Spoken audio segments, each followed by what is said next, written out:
বাসায় বাচ্চা থাকলে বাচ্চারা যখন তখন আবদার করে কিছু খেতে মন চাচ্ছে, বা হাসব্যান্ড অফিস থেকে আসার পর কিছু খেতে চায়, বা কোনো গেস্ট আসলো বেশিক্ষণ দেরি করবে না, ঝটপট কিছু বানিয়ে দিতে হবে। সেক্ষেত্রে আপনারা আমার এই রেসিপিটা ফলো করতে পারেন। এখানে শুধু একটা ডিম নিছি, একটা ডিমের জন্য 3 চামচ চিনি যথেষ্ট। আর ডিম আর চিনিটা এভাবে সুন্দরভাবে ফেটে নেব, যতক্ষণ পর্যন্ত না চিনিটা গলে যাচ্ছে ততক্ষণ ফেটে নেব। এরপর একটু একটু করে সুজি দিয়ে ব্যাটারটা আমি ভালো মতো বানিয়ে নেব। হাতের স্পর্শ ছাড়াই চামচ দিয়ে এভাবে নাড়াচাড়া করলেই ব্যাটারটা হয়ে যাবে।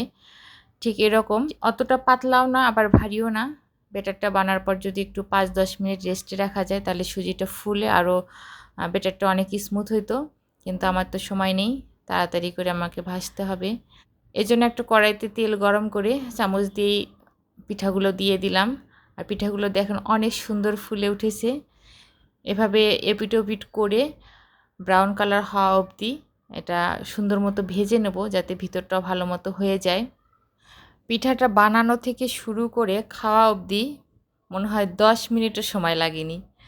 আর খাওয়ার সময় মনে হচ্ছিল আমি কেক খাচ্ছি।